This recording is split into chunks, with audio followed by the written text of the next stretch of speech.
Okay, first we're going to start with an opening prayer, so I'm going to call up a retired deacon and board member, UP Jr.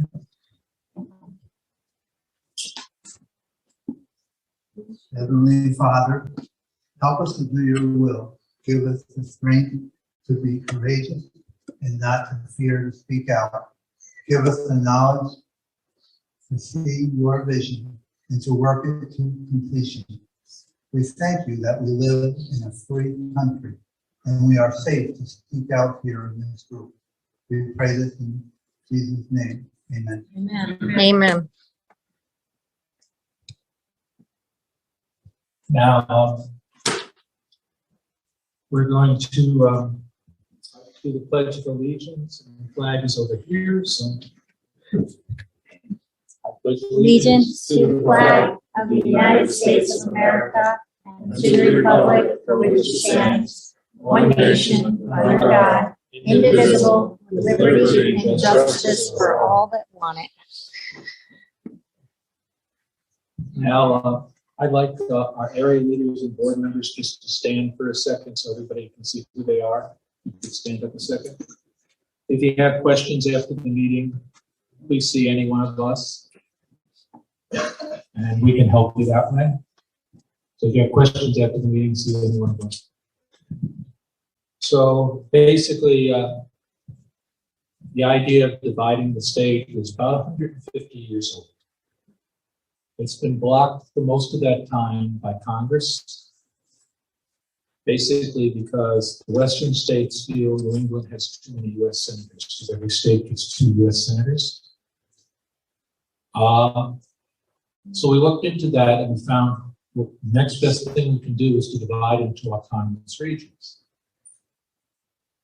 It's almost the same as being a separate state, but it allows us to bypass Congress. So what I'd like to start is, if you look at item number 4 down on your agendas here. Has everybody got an agenda?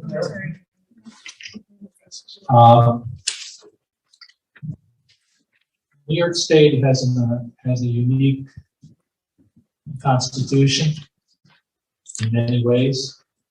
One of them is there's no right of petition for the people of the state of New York. But there is a right of home rule for municipalities. Now, if you flip over your agenda, you'll see on the back 2 shortened versions of home rule resolutions that a town board or a city or a county could use. Now, in the state constitution, if a home rule resolution is passed by a city, town, village, and county, and transmitted to their legislators, the legislators are obligated to either introduce it or co-sponsor it. We're still trying to get an interpretation of what obligated means.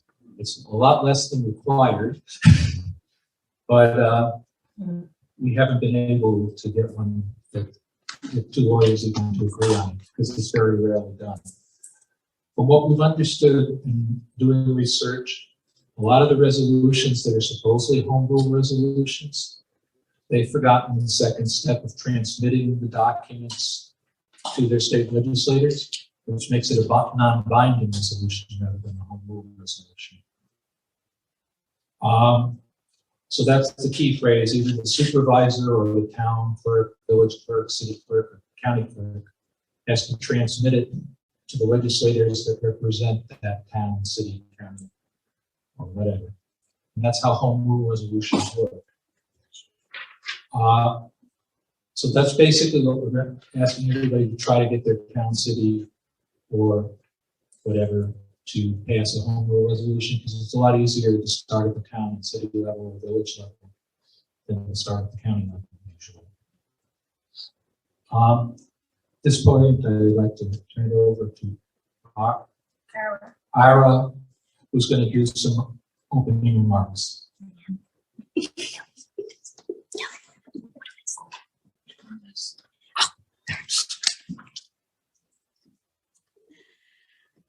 Real quick, we just want to make sure everybody has one of these handouts. And voting day is coming soon, so we want to make sure that everybody knows that there are a couple of propositions that are going to be on the back of the ballot.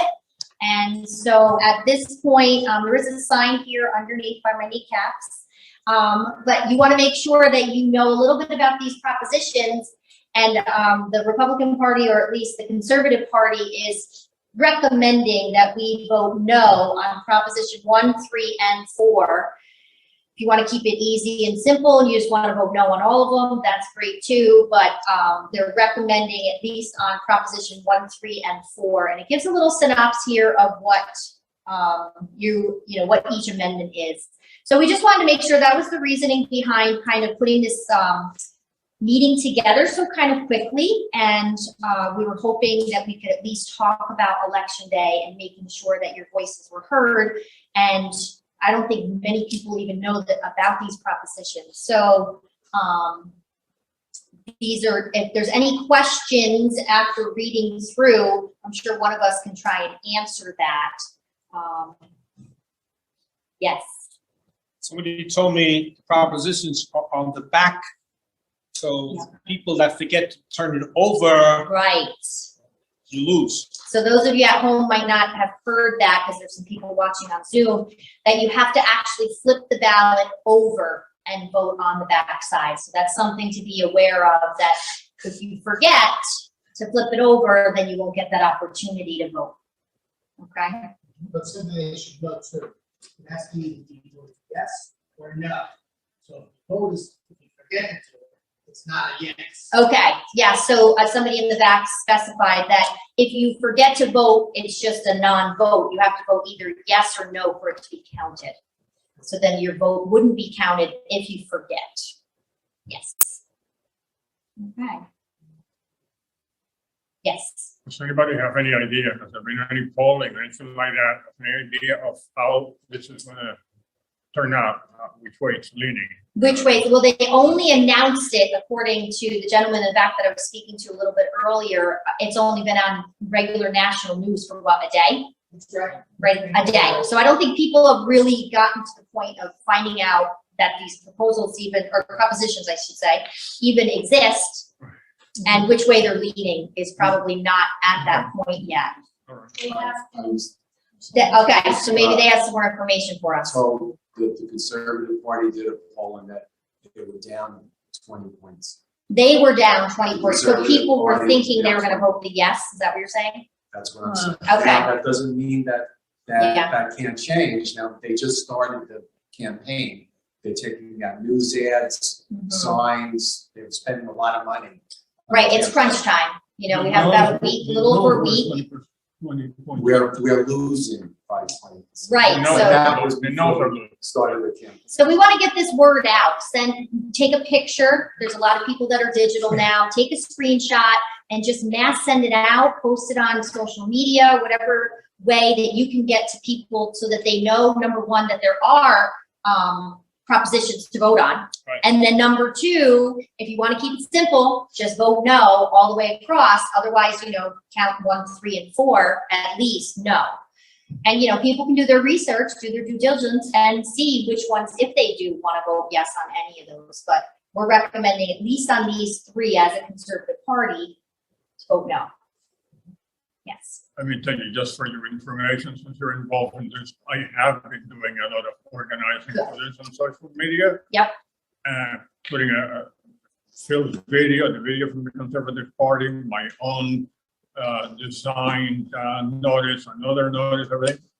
Very little reaction to it, even from our own people, okay, I'm telling you. It's almost like we're asleep until November 2nd. And then we need to make You're a getting a lot decision. of likes I and know. other stuff. There's nobody's even looking at it. I Okay? know. Yeah. Yeah, in order to get organized, I think people have to do a little bit of grit, they have to do a little bit of work, and that's what's not happening at this point. I feel like we gotta stir something up. And I feel like what is going on in New York State should be enough to stir up enough people, but I feel like people are still slumbering. Yep. Yeah. Well, it has been mentioned in the framing, but A lot of people don't read newspapers. No, so somebody's mentioning, I don't know if they can hear you, but she's mentioned that it has been posted in the Freeman, which is a local newspaper for Kingston area, but it hasn't gotten a lot of response. Is that what you're saying? Yeah, well, I don't know about response. I just Okay. know that I know a lot of people who never look at the newspaper anymore. Right. They don't know what they're voting for. And my thing is, the way I read the propositions from the Freeman, it's very leaning toward a certain party that is in power. Of And course. unless people who Yeah.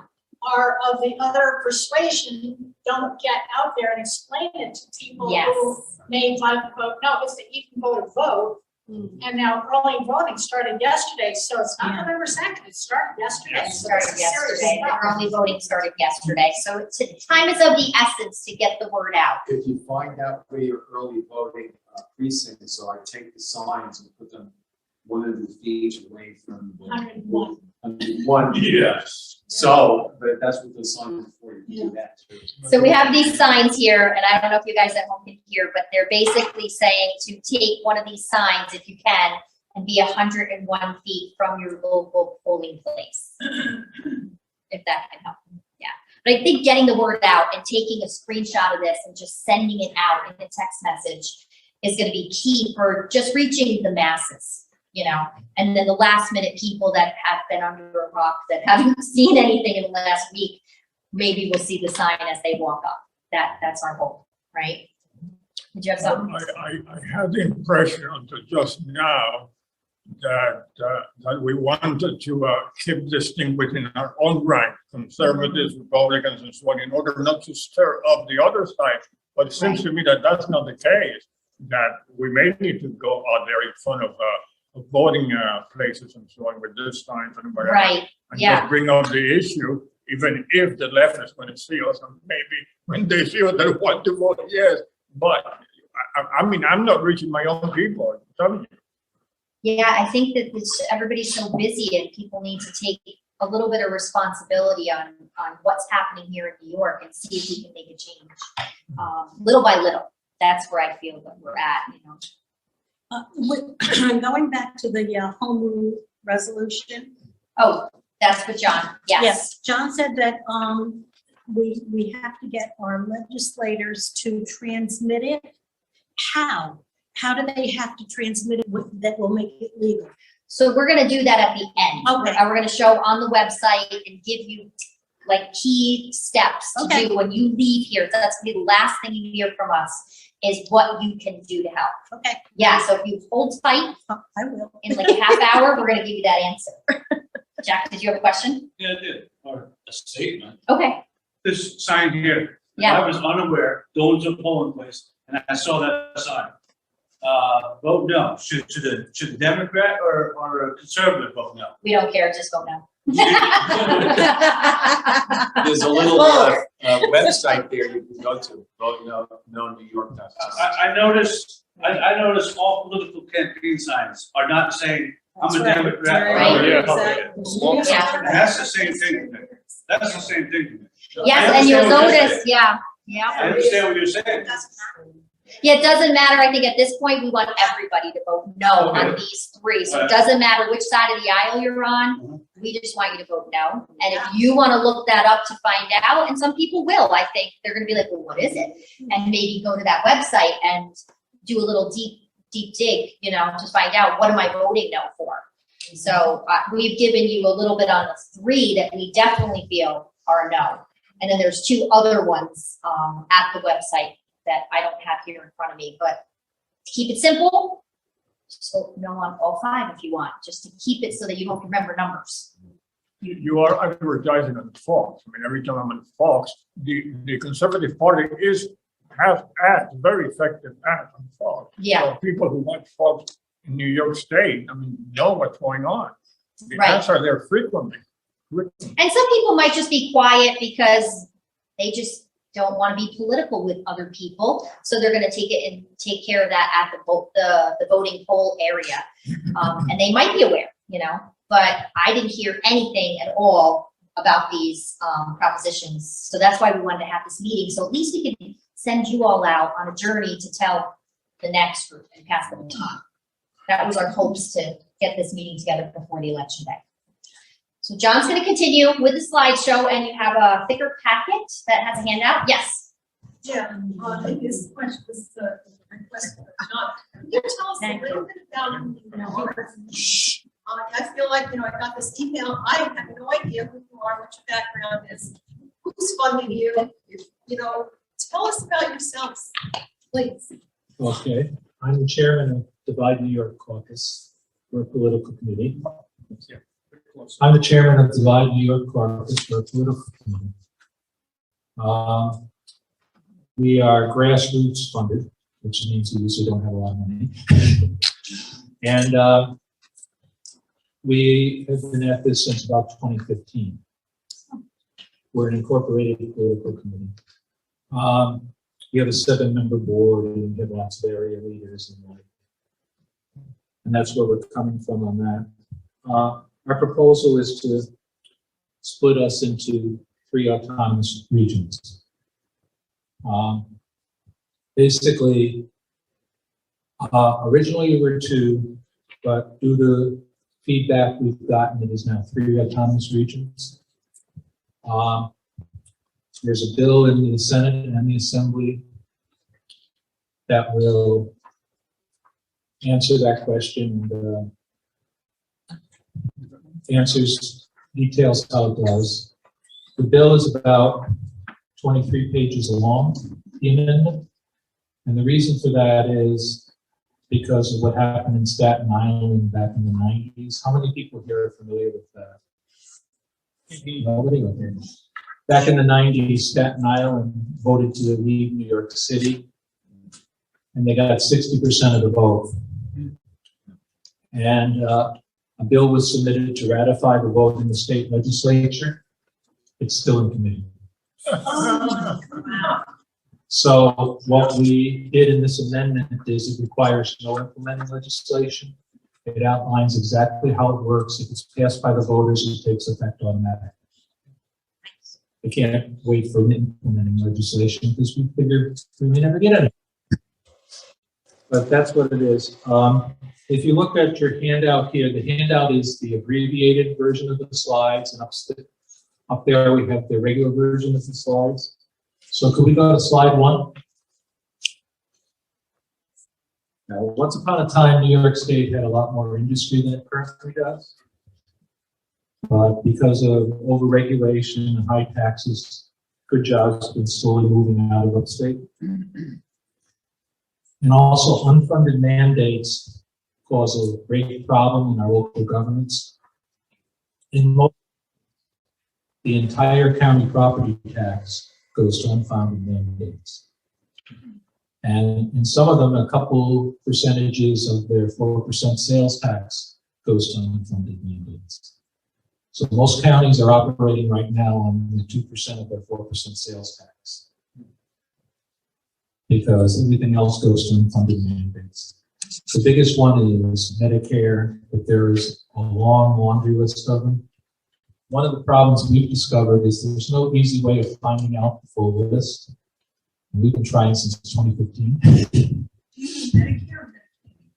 I'm sorry, Medicaid, I'm sorry. Medicare is 100% federally funded. I misspoke. Next to catch me. That's basic. That's one of them. There's a zillion others. Some of them make sense, but very few of them do anymore. So what we have put in the amendment is a clause that all unfunded mandates require 3/5 votes of the state legislature to be continued, and they have to renew them every 10 years. Because a few of them make sense, like the one that says if you have a water system, you have to test your water to make sure it's safe. That seems reasonable to most people. But a lot of the other ones are so expensive that it's breaking the counties and the property taxpayers. That's one of the reasons that New York State is an older state, is there's fewer high-paying jobs, so young people have to leave the state. Our kids and grandkids have to leave the state to get a job. And that's what, and I basically already covered the regulations and stuff. Next slide. Okay. These are charts put out by the Upstate Association of Towns. They haven't done them in a couple of years, but as you can see, the difference between the tax rates and the like. If you're in a certain, these are bordering counties in downstate New York and Pennsylvania, and you can see how much more expensive it is to do a business and live in Pennsylvania, in New York versus Pennsylvania. And all that separates them is an imaginary line, because it's a line of latitude. That's all that separates Pennsylvania from New York. There's no geographic boundary. And it costs that much. The next slide. And that's the differences in business amounts. Here. Your mic. Okay.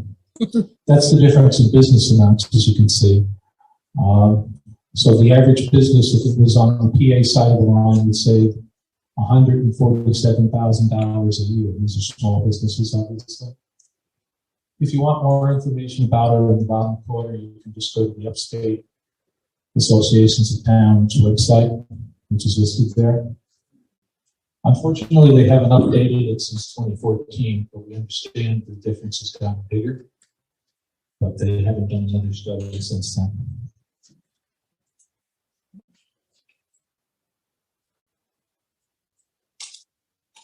Next slide.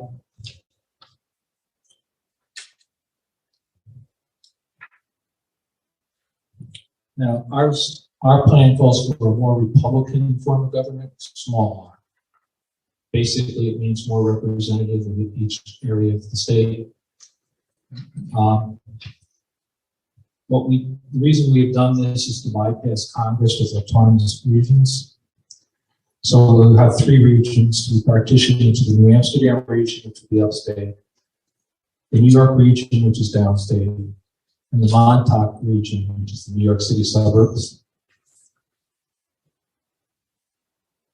And we'll have a token state government to comply with the U.S. Constitution. Now, what that does is we have 2 ways of doing it. It's almost as good as being separate states. We're on slide B on paperwork, if that's what you're looking for. It's almost the same as being separate states. But as I said earlier, the Northeast would never get 2 more Senate seats from dividing. We definitely never get 3 with the 3 regions. So this would be allowed. There'd still be 2 Senate seats for the state of New York, but each region would be self-governing. That's why they're fully autonomous. The boundaries of the regions were drawn so that each region can support itself, because you pay income taxes basically where you live. So what we had looked at is there were 2 college studies, one by RIT and one by the Rockefeller Institute. And they had said we couldn't afford to separate. So we looked into that, and what they did is they made 2 assumptions that we're not making. One is they took away 3 counties from upstate: Putnam, Dutchess, and Orange. We add them to upstate, because a lot of brokers from New York City live in those counties, so the income tax they would pay would go to us rather than downstate. And the other thing they didn't assume is they assumed that we would operate the exact same way we operate now, which our plan is to operate either according to the Pennsylvania model or the Vermont model, which is a cheaper way of operating. And their roads still get plowed.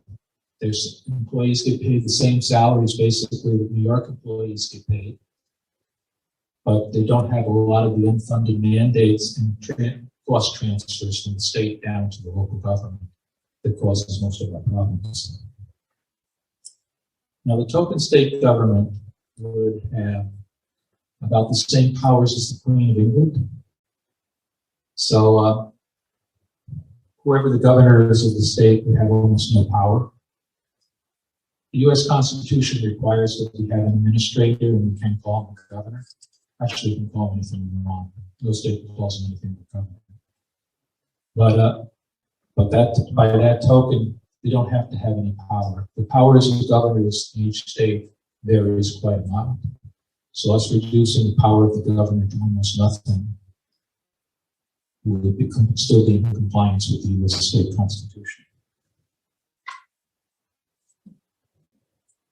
Now, the token state laws, So you want to switch the slide? slide C. I think it's gonna have a picture. Next slide. So there's your picture, just so people can see it. That gives you an idea of our regional makeup on the long version of the slide. So I'll let you see that for a second on the screen. Next slide.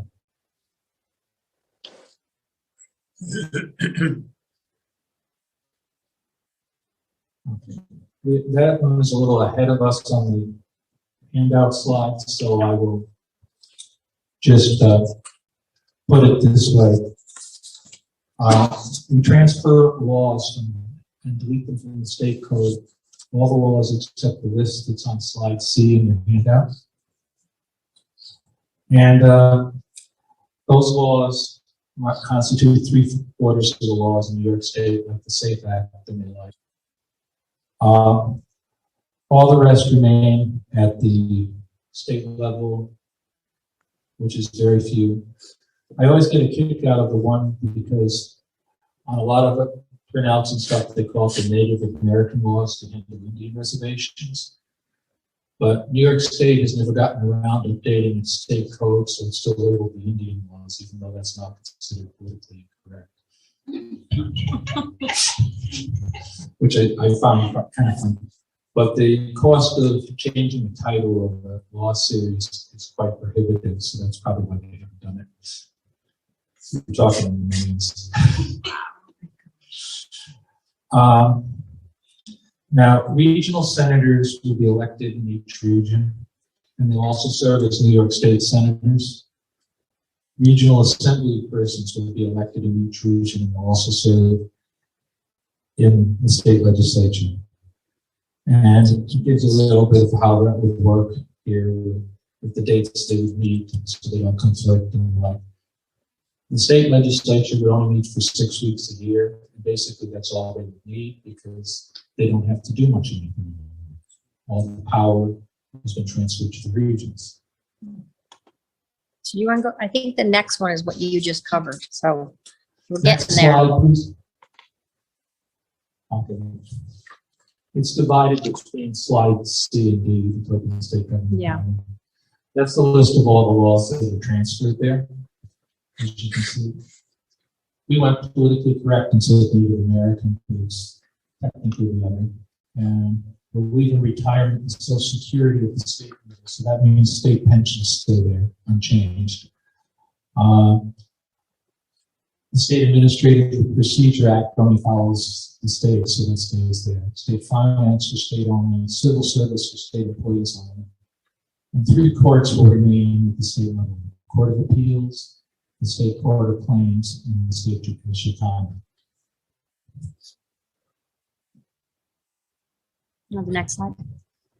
Now, basically, if you glance down here, we have, in order to present opposition, we have the transfer of state employees labeled very clearly in the amendment. That's why it's so long. And the pension system is not affected, as I said before.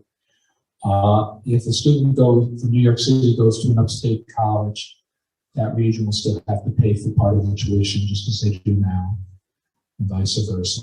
So, and for prisons, since a lot of jobs upstate are prison workers, 2 prisons will remain under the New Amsterdam region, and the rest will become owned by either the Montauk or the New York region, because most of the prisoners in the prisons do come from those regions, but most of the prisons happen to be upstate. So that will balance that out.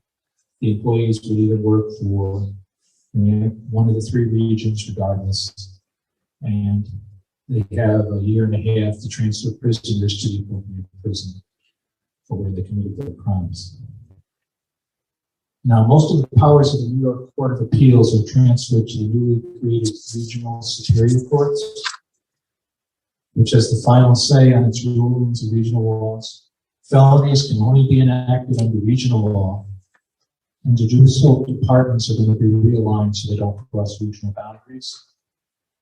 One of the most confusing parts of the New York State Constitution is the state Supreme Court is a trial court. The Court of Appeals is the highest court. We looked into that and decided it was so intertwined in the laws and the state constitution that it was easier just to keep the name, even though the name makes no sense anymore. That a Supreme Court is just a trial court that holds jury trials. Makes no sense at all. But that's the way it's set up in New York, and that's the way it's always been set up in New York.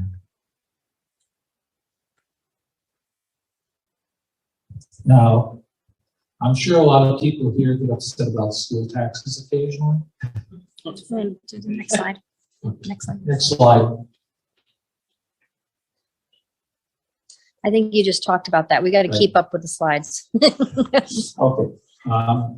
These are some of the things that would be under regional power on that slide, so I'll cover that first. The SAFE Act, Common Core, all these would be under regional law. They would not be under the state law.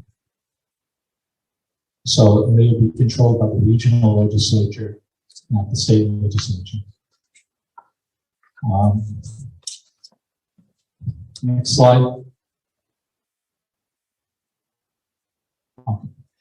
Each region would have its own elected regional governor, its own elected regional lieutenant governor, and an elected regional secretary of state who would appoint the education commissioner and the motor vehicle commissioner. So basically each region would have its own motor vehicle department, so we wouldn't have them jacking up the license plate costs because they want to raise more money, because that affects mostly people who don't live in the city. And basically that the education department would now report to the regional governor. Currently, I don't know how many people are aware of this, the education department in New York State reports to the assembly speaker. Because what happens is there's a 12-member board of regents that is elected by the legislature, and they come in to do a joint session. And since there's 150 assemblymen and 63 senators, the Senate people are always outvoted by the assembly, because once they go into joint session, each one gets one vote. So when they elect the board of regents, the election is always controlled by the assembly speaker. So basically, you can never really blame the state governor for anything that happens through the education department, because he really has no control. It's controlled by the board of regents, and the education commissioner serves at the pleasure of the board of regents, and the regents are basically controlled by the assembly speaker. We would do away with that and have it directly under the governor, so there's someone people can hold directly accountable for it. And we'd have some say in the education department then. Now it's so insulated that we have no say at all almost. One other reason, next slide. Okay, I already talked about the opposition to the amendment. Do you want him to go back, or you want to brief? Education is fine. Okay. We're on E. The education formula, how many people have read the education formula? Raise your hand, please. I was hoping to get a second take. Occasionally I do, but not very often. It's one of the longest bills that have laws, the education formula. And from what I've been told from people who work in education, even they can't interpret it. So what happens is they give your best guess on what every school district will get out of the formula, because it has so many whereases and provisos that it basically should be scrapped and rewrote, but they'll never do that because everybody has a little piece they want to keep. So, and it's always what holds up the budget is being done. But that is basically what is killing us on school taxes is there are hundreds and possibly several thousand, because as I said, we cannot get a complete list, because the only way to get a complete list is to scan through every law. And a lot of them, they don't pay, a lot of them, the plus side to that is some of them don't get paid for because the school district isn't aware of them until somebody calls them on it.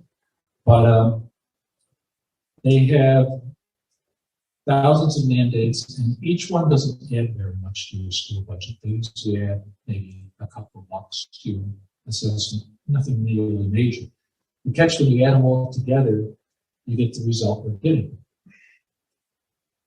And as I said, Vermont and Pennsylvania pay their teachers about the same as what we pay them. But they don't have these high property taxes because they're administered competently. What you have is the formula is written by the education commissioner and then submitted to the legislature. And the education commissioner reports only to the Board of Regents and feels no negative effect if people are upset at the property tax rate. So if we had separate regions under a governor writing the formula, we could bring it down to something manageable. They have a lot of laws in there that are mandates. Some of them are nice. Like they have a mandate you have to start every day with the Pledge of Allegiance. It didn't used to be controversial. I guess it is nowadays, but it's still on the law. School district will lose part of its funding if somebody files a complaint if they haven't been doing it. But, so they always do it for the most part, I assume. But they would also be subject to the mandate limitations. They would have to be renewed every 10 years if we do impose a mandate. Because it's basically, a lot of these things make sense at the time they're passed, but parts of the formula date back over 100 years. And a lot of the things just don't make any sense anymore. A lot of the things that don't make any sense anymore are just ignored, but they're still technically in the formula and somebody could file a complaint on it. Our main protection is nobody knows they're there, or our taxes would even be higher. Next slide.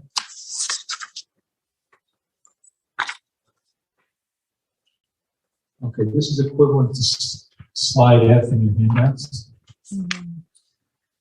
There are two ways to amend the state constitution to make this happen. The first method we're not going to go with for obvious reasons here is calling the New York State Constitutional Convention. That was voted down in 2017. And the next time it's held is going to be November 2037.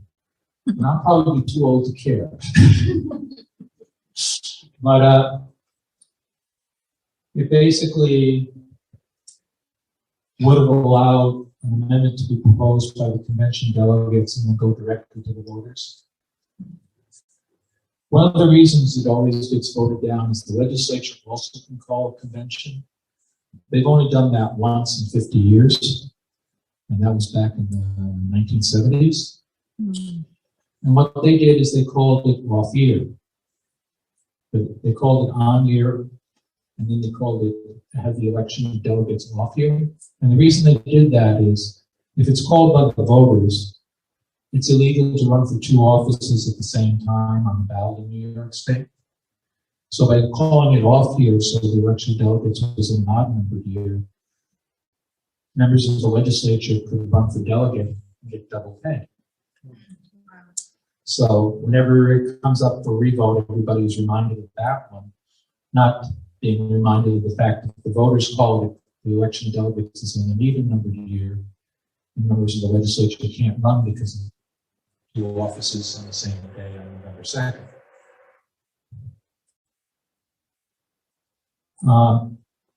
So we're going to go with option 2, which is, I believe, is the next slide.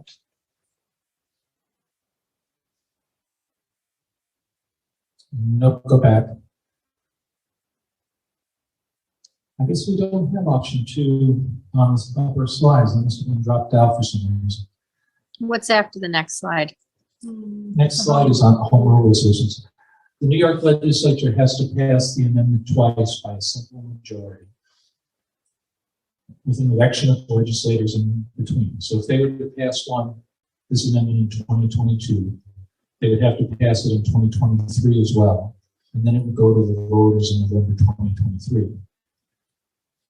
But at the moment, that doesn't look like it's going to happen, but things can change very quickly in our strange political world lately. But that's how an amendment would have to be adopted now, is the legislature has to vote on it twice, and then it goes to the voters. Now we can go to the home rule stuff.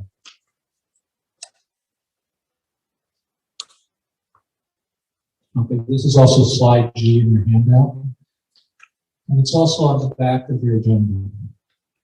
Now, as I had said earlier, home rule is one of the rights of petition we have in this state. We don't have individual right of petition, but we do have a right of petition for home rule. Municipalities have the right to petition the legislature for home rule. It's a really strange situation. We do have a few state laws that grant us the right of petition in a county or a town, but we do not have in the state constitution a right of petition. Now, a home rule resolution is a little different than any other type of resolution a town, city, village, or county passes.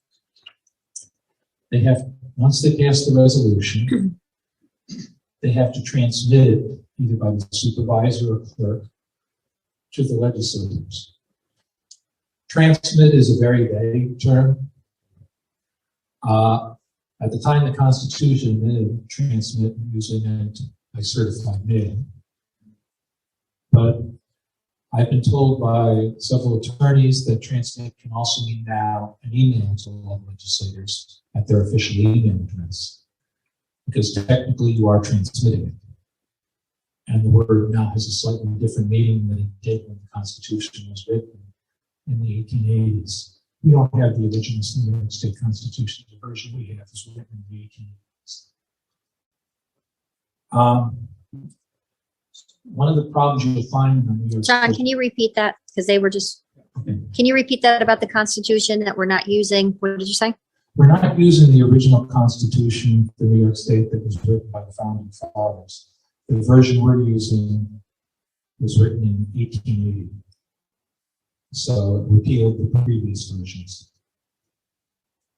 So it's a little, it's not like the founders of New York were not under their Constitution anymore.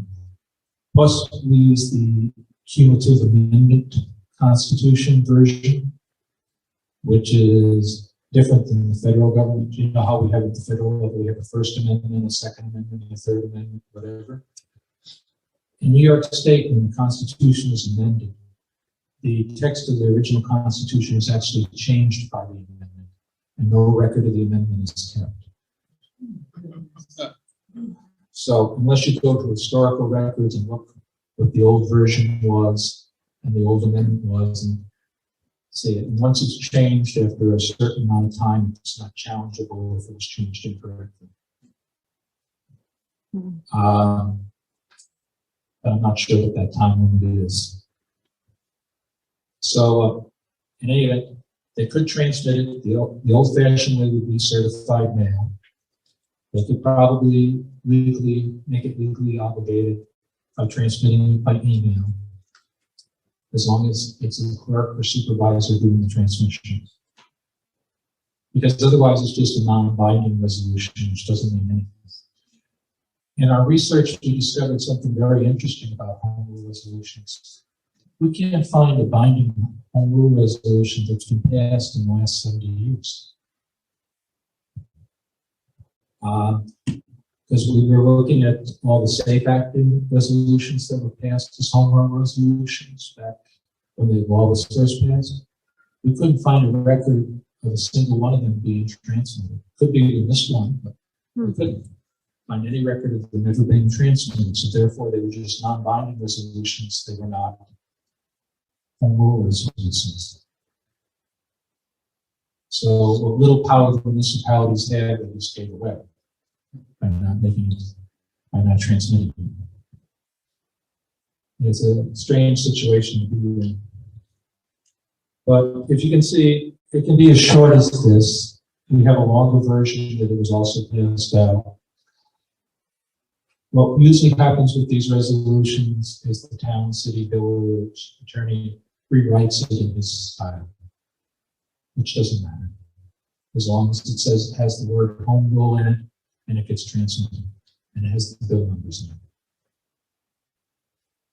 The bill numbers are good for 2 years in the state legislature, then they get reassigned. So these bill numbers are good until December 31st, 2022, at which point the bills would have to be reintroduced and get new numbers.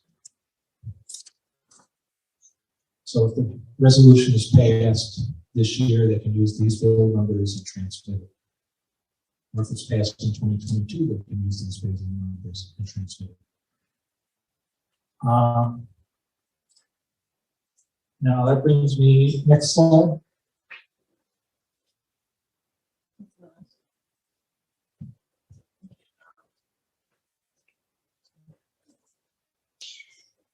Okay, as you see, we have a link to a page on our website. We have 2 websites that are interlinked, dividenewyork.com and dividenewyork.org.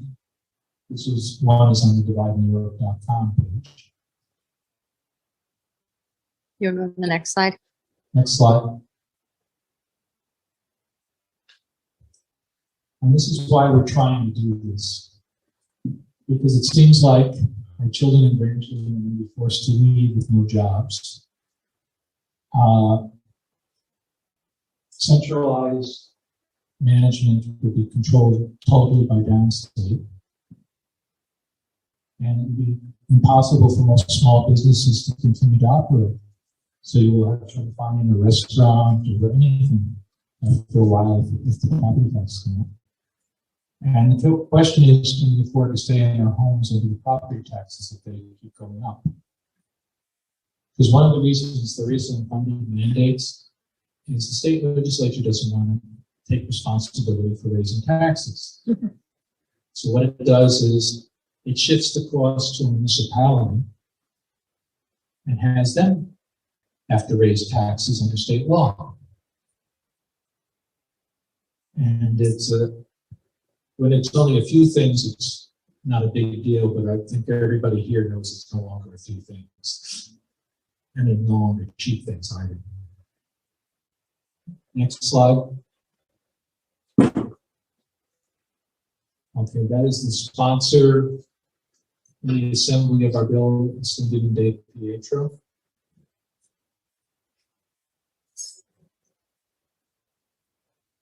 Next slide. And that's the final slide. We're down to slide H here.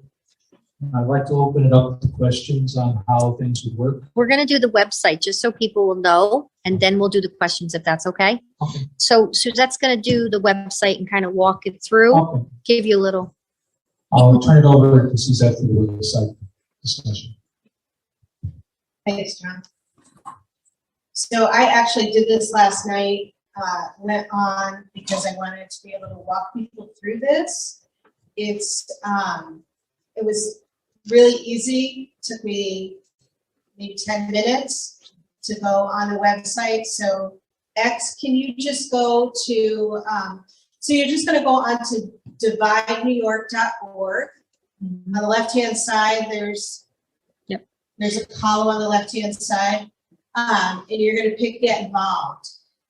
And it'll bring you up to the page right here where the bill is listed, but if you scroll down underneath that, go down, and it'll give you options. What I did was scroll all the way down to X. So I went down to this black page right here, and I did the longer version. I'm wordy, I like words. So I just copied and pasted this into an email. What you're gonna do is, first I copied and pasted it onto a Word doc. It's easier for me that way. And then after I went down a little bit further and found where my county legislator Keep go going. down, yeah. Ulster County, we're in Ulster County, so obviously it's way down.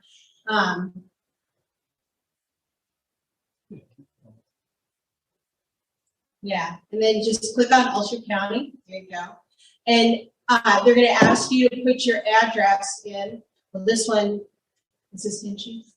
No, that's his Mary Worrell. Yeah, so it's gonna tell you the different districts. So I went down, I'm in the city of Kingston, so I went to the city of Kingston, and there's a couple for the city of Kingston, so I sent them all, personalized ones.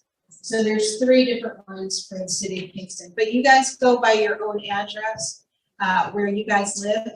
And on that page that I just copied and pasted, I just want to let you guys know that there were a number of things you're going to fill in. You're going to fill in your county, because this is generic for the whole state. So there's 9 spots where you're going to put in Ulster County, Columbia County, Greene County, wherever you are. And you're just going to change the top. At the very top, it says who your representative is. I had 3 different representatives, so I sent out 3 different letters. Make sure you sign it at the bottom. And then there's another page that you attach, which is the second column up on the top, on that black, with the black background. You're going to attach this for them to fill out. So it's very easy. Like I said, it took me about 10 minutes. That was just the representatives. Then I went in, and above that, scroll up a little bit, X. Above that is just a very short little blurb to your assemblyman and then to your senator. So I did the same thing. I just copied it onto a Word doc, and then I pasted it into an email. Found out who you're going to go on, and click on underneath each one of them. It's going to give you a little option. You put your address in, and it'll tell you who your assemblyman is or who your state senator is. So it goes, the assemblyman's going to pull up by your address. So mine was Kevin Cahill. He got my email. So like I said, it took about 10 minutes to do this. It's not long at all. Other people might do it a lot quicker. We rate this, the back of the agenda has a shorter version of that. So you don't have to do the long version. You can do the short little version. And it's just as effective. But our suggestion is to just keep sending them out, because they need to know that there are people that are interested in this idea. We have too many mandates that have no effect on us whatsoever. They're all decided by New York State, or the New York State, or in the city, I'm sorry. And they're affecting our region, and it's ridiculous. So until we get involved and actually do something ourselves, it's going to stay the same. So this is a way Era and I got involved, because we just decided we need to do something about what's going on, make a difference in our region, and that's why we got involved. So like Era had said, we did this meeting because of the election that's coming up. We wanted everybody to know about the propositions that are on the back, to vote no on them, especially 1, 3, and 4, and just get involved. We need to see some change in the state. Any questions? The Democrats control everything, right? Yeah. What's the I mean, is the strategy to elect Republicans to do the change, or is the strategy to get Democrats on board with this? And if that is the strategy, what would motivate them to want this? Well, John, you want to answer that? Sure. Basically, Here. trying Because people at home won't be able to hear you. basically, we're trying to do both. We're trying to get more people elected that will support it. It's the bright light. And we're also trying Sorry. to change the minds of some Democrats and stuff to support it. We have two things that might happen that could do that. One, the state has spent through its stimulus funds already. So the state once again is bankrupt. Because they have sufficiently damaged the upstate economy, it's not like 15 years ago where upstate used to send more money downstate than they got from downstate. The reverse is now true. And the state has to send so much up under our current government structures, so they're stuck. And they want to keep the funds down there. So that would be one way it could be passed by the Democrats, because it would be saving them money to spin us off into a separate region. The other way it could happen would be if one or both houses of the legislature were to change parties. The Democrats, to consolidate the power in New York City, might pass the amendment in the lame duck session.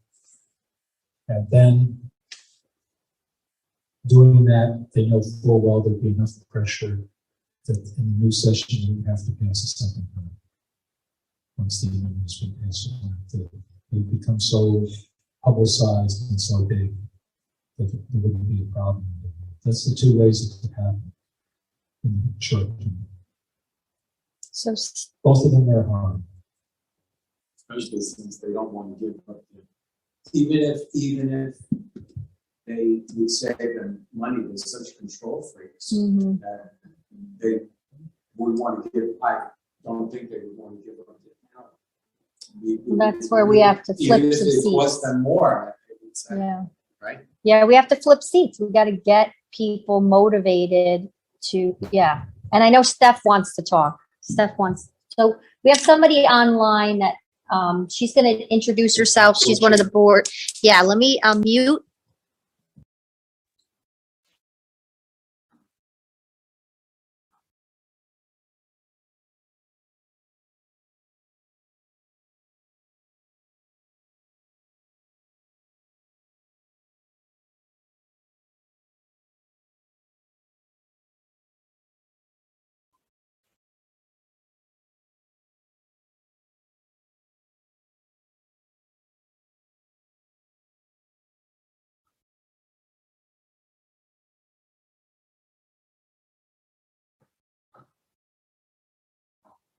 Okay, great, everyone. Hi, my name is Stephanie Jackson, and I'm the co-chair and secretary to Divide. I wanted to say thank you to John, Ernie, and Ara, and Suzette, and also Xavier for putting all of this together. This is wonderful. A great amount of information that was shared. We just spoke about emailing your towns, local villages, even your county reps and assembly and state. If you go on to our website, dividenewyork.org/subscribe, sign up for the email address. We just put together a welcome new member packet that will have that email, what you should say in it. It will, the website is great to find your representatives, but also an important piece to include in that email is attach that home rule resolution. If you're able to do that, great. We have county leaders and people who are in local municipalities who are trying to present this in the board. That could be any one of you guys if you feel empowered to get involved or you know people. The same thing that is in that packet is a script. So if you go to a board meeting, you can read it verbatim for the 3 minutes that you get, or you can ask them to get this on the calendar, because ultimately, yes, they want to hear that you want this, you support this, but we want them to pass this resolution. We also have every Monday night on this very same Zoom link. We can post it in the Facebook event. Every Monday night, it goes over this information for the first 15 minutes.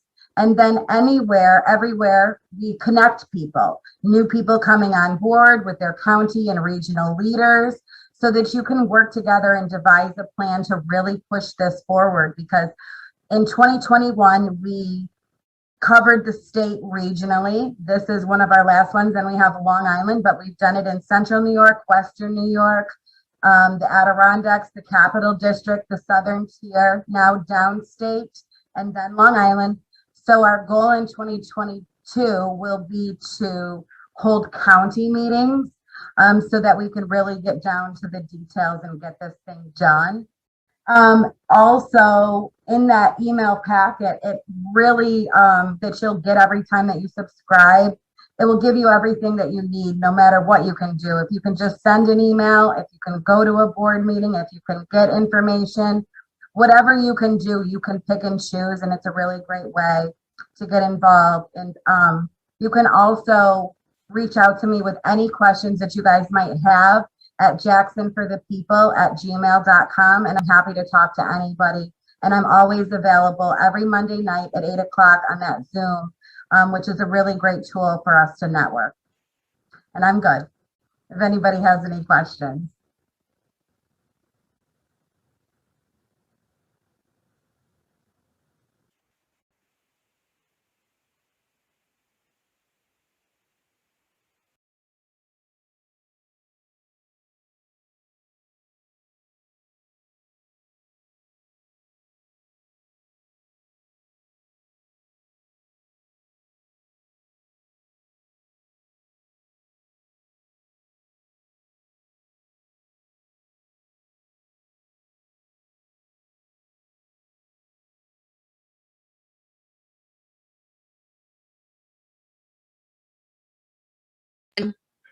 You can hear us now, Steph?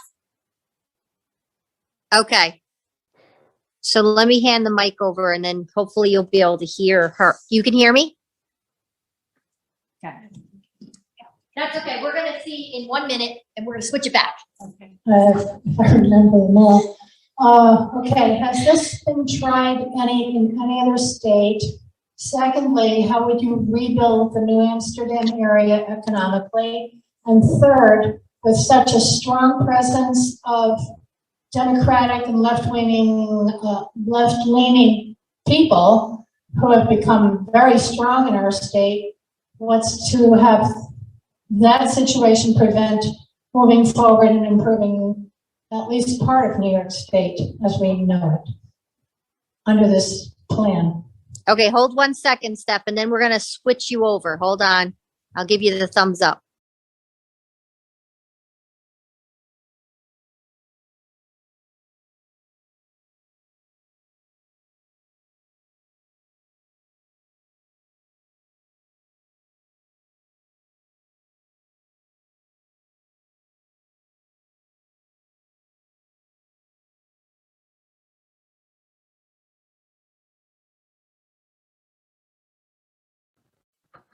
Okay, can everyone hear me? Yes, great. So this has been done before. There's several places that are looking to secede right now across the state, but not just separately in their state, but also from the country. New Hampshire is looking to do that right now. And we know that Oregon did that when they went autonomous and went to a complete war zone, but our intentions are a little bit different than that, obviously.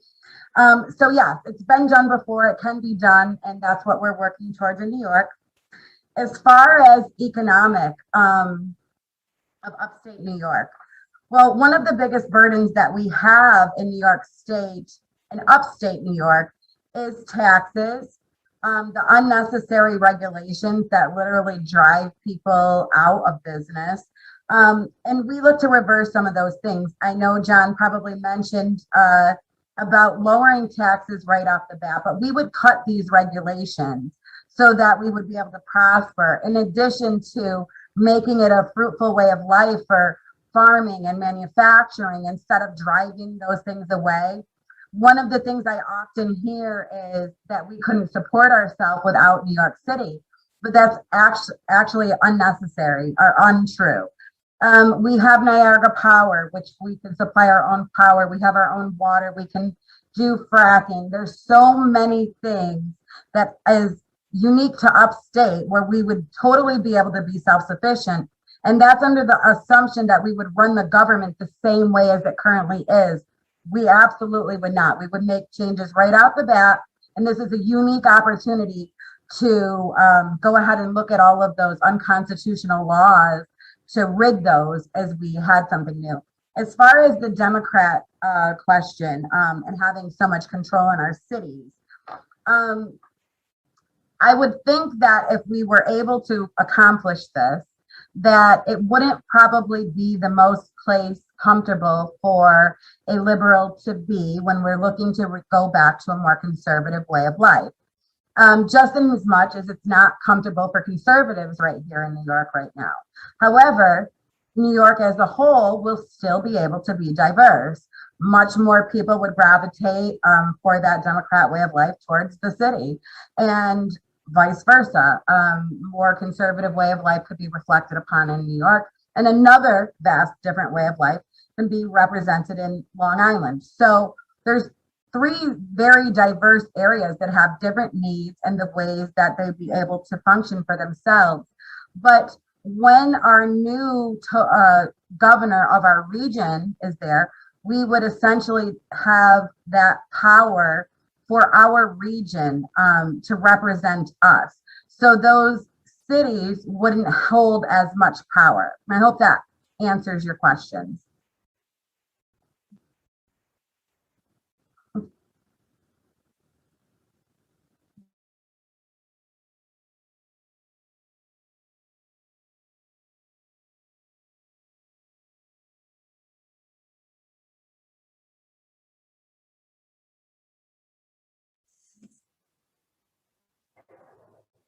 Okay, can you hear us, Steph?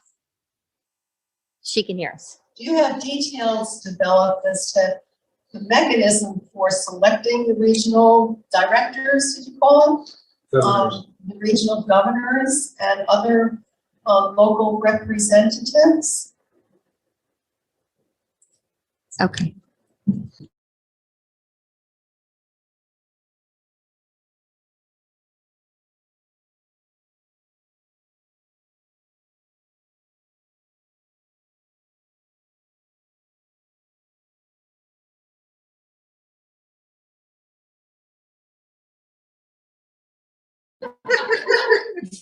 All right, here he is. Okay, the elections are defined in the amendment. Regional governors are elected by the voters of the region, same as lieutenant governors and secretary of state. As I said earlier, the secretary of state, regional secretary of state appoints the regional attorney general and the regional motor vehicle commissioner. Just hold a little closer. Basically, that's how the local governments would still be elected in a similar manner as they are now. It wouldn't affect them very much. The difference is they would be released from a lot of unfunded mandates that is solely bankrupt. It wouldn't change the school system. We have a unique school system here. We have school districts that are superimposed. We're the only state in the union to do that. Every other state in the union school district either follows a municipal boundary or a county boundary. So in doing that, we could also do a formula. There's been several formulas for school districts that perhaps they could be weighted more, because what's happened is some school districts are drawn in such a way they have nothing to tax performance, which is why their taxes are so high. Other school districts have a lot of industrial that have no education. So it's the formula could adjust them. We also have one major problem in the school formula that is so ridiculous, it's amazing they have never corrected it, but they've been aware of it for over 30 years. How they judge the welfare of your school district or your formula is based on how someone writes the school district on the New York State income tax form. Now, with 9-digit zip codes now, they could easily confirm whether you're writing the right school district. But people without kids often write the wrong school district. And if those people happen to have money, they throw off the funding. It's hilarious. Where I am in Colony, we have a North Colony School District and we have a Colony School District, which is sometimes called South Colony, but officially it's Colony. So a lot of people just write Colony, and that means their tax stock, that makes South Colony get less aid and gives North Colony more. Because people without kids often don't know the school district they're in, because they don't really care. Especially if they rent and don't own. So that's another thing. Did I answer your question? Do you need more information?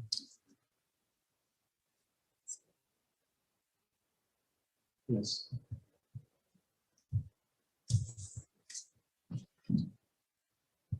I've been a resident of Ulster County for 50 years, and we own and operate a business that's been in business for over 55 years, and I do have grandchildren here.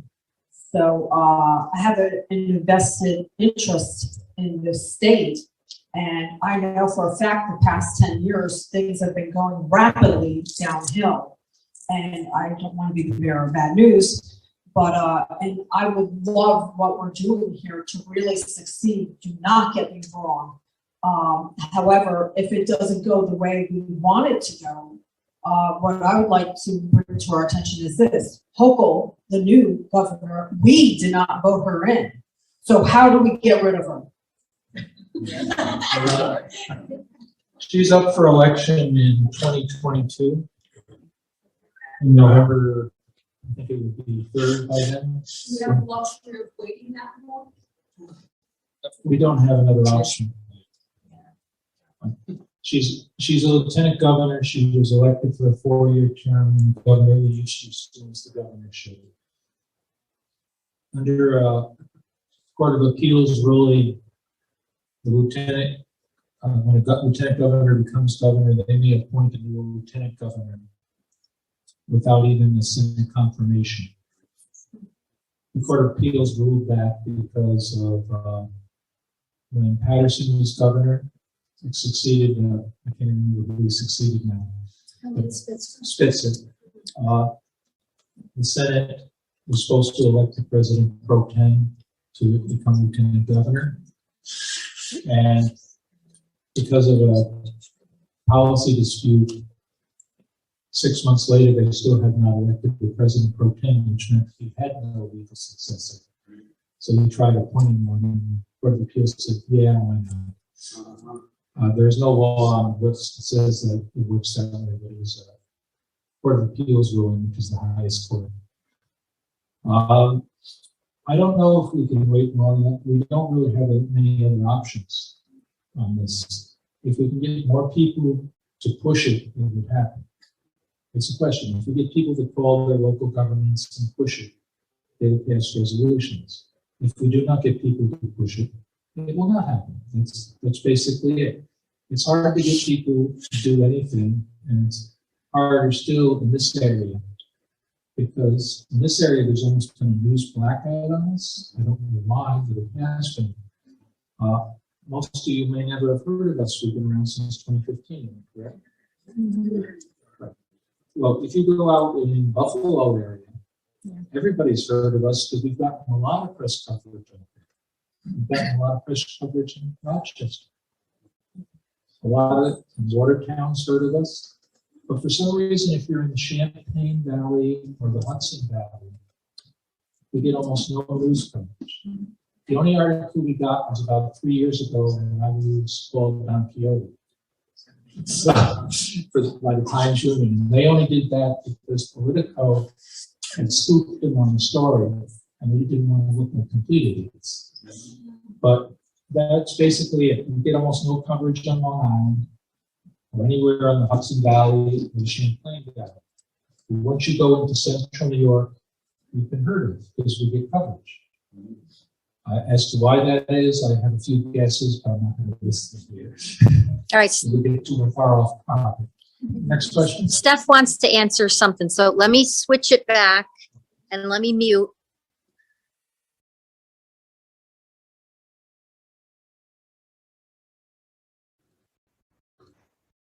Okay, so I wanted to answer that HOCO question. Really important. Something that I have been doing, and to answer a little bit of what John was saying, is that I just became the co-chair in December of 2020 after running for New York State Assembly in Syracuse, New York, against a two-time unopposed Democrat. So I really was kind of at the breaking point where you're at. Do I stay and fight, or do I get right out of here? Is it too far gone? Especially with election integrity, which is something that we see with the vote no, I say to 1, 2, 3, 4, and 5, to be honest. But with that being said, I have been going to public events for fighting for the masks on our kids, for mandatory vaccination, for health care workers losing their jobs, for opening up our businesses as they were crushed during the shutdown. So many different areas where people are upset, including our Second Amendment groups, okay? And so I've been very active in this past year amongst these groups. And what I'm trying to get everybody to understand is that this is the solution. Dividing New York is the solution. So instead of going everybody separated and writing their representatives and fighting for the one cause that they're behind, it would be better if we united and fought for this one cause, because we can all get it together and make this happen, where we kind of that obliged, we have a lot of Democrat assembly and senators. But if we're passing this at the local level, we're putting pressure on them to achieve this. So I really feel strongly about your concerns as a mom, as a New Yorker, for all of these reasons.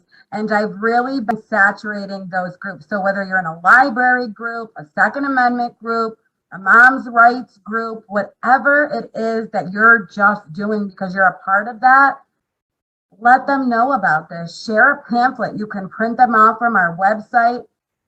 Tell them to join our email list, and you'll get that packet, which is going to give you a basic description of what we need you to do as a new member, to send those emails, to try to go to a board meeting, whatever it is that you can do. You'll have a clear answer to how to do this and how to help other people to understand how to do this. But I really feel strongly that this is the solution, because this will override all of that election integrity, wondering if our votes count.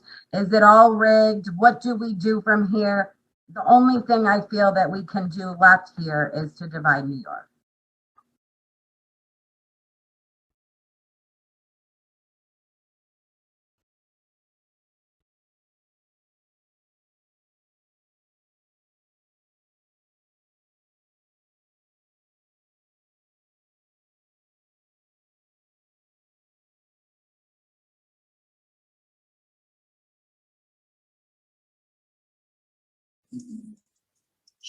Hey, Steph, they applauded you.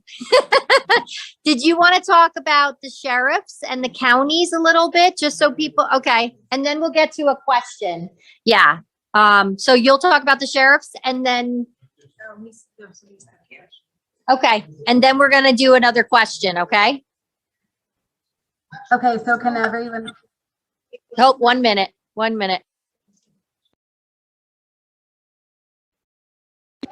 The prison system and how that's gonna change. Can you talk a little bit about the prison system? Two that say the upstate region and everything else is going to be divided. Can we talk a little bit more about the prison systems and how it's going to be divided again? So I'm going to mute you, so hold on one sec.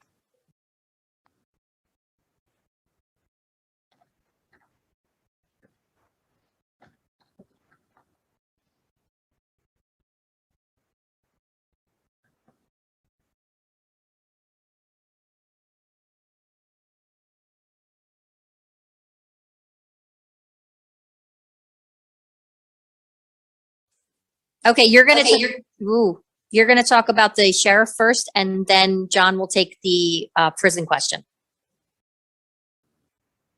Okay, so John, at our Southern Tier annual meeting that we just had in Enfield, he invited Nancy Orticelli to come to speak about constitutional counties and how it really would be able to be achieved.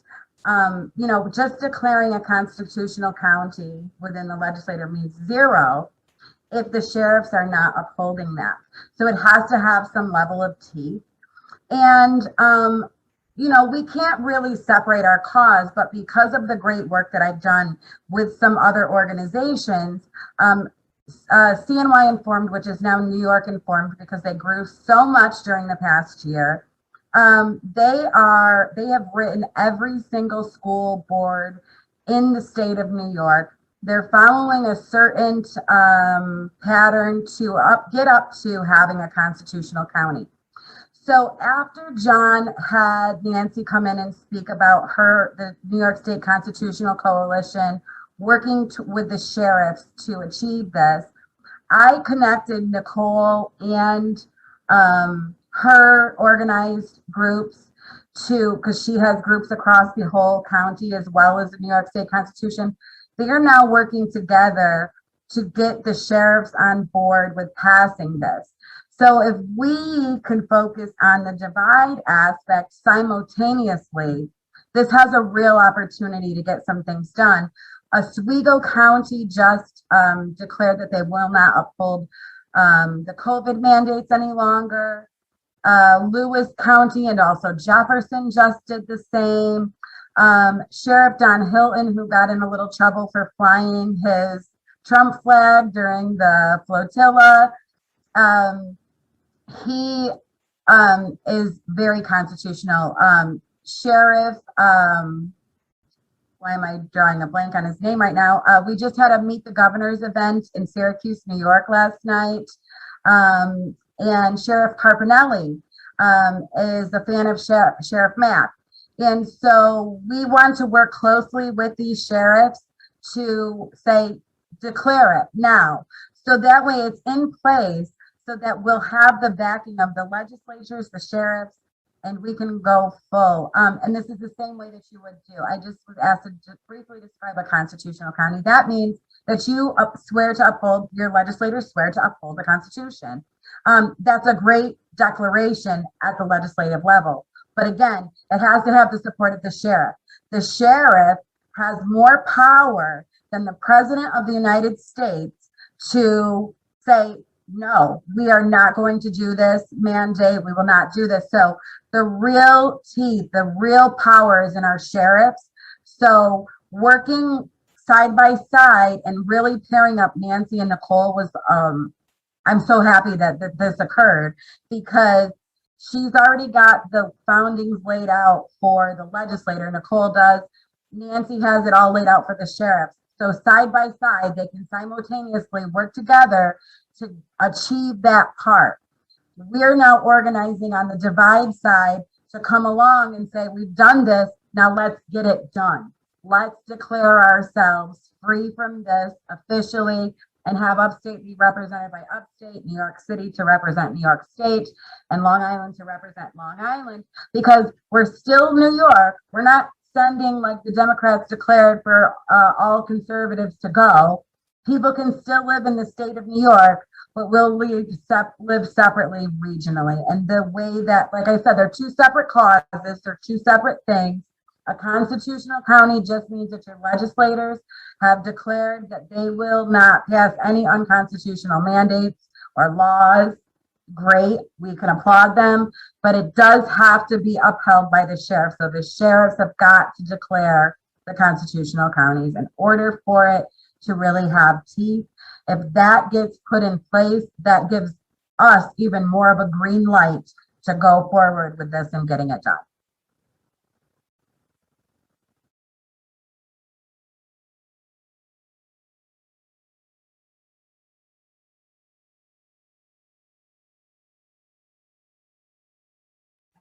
All right, Steph, can you hear us again?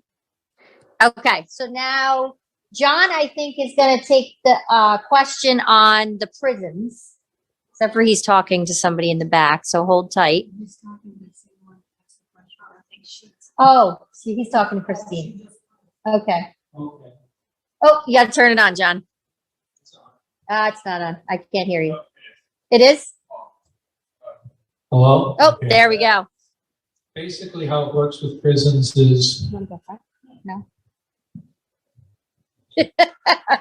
basically how it works with prisons is we're setting up a governor's panel to divide resources. Each of the 3 regional governors and the state governor will be on the governor's panel. It's in the amendment. And the amendment says that 2 prisons for males and 1 for females will be owned by New Amsterdam, and the rest of them will be owned by each region. So the New York region will own some of them, and the Montauk region will own some of them.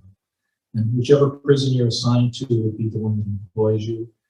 And they have I think it's an 18-month window to transfer prisoners to a prison owned by the region in which they committed their crimes. Because currently, I think it's 80% of the prisoners are from downstate in the upstate prison system.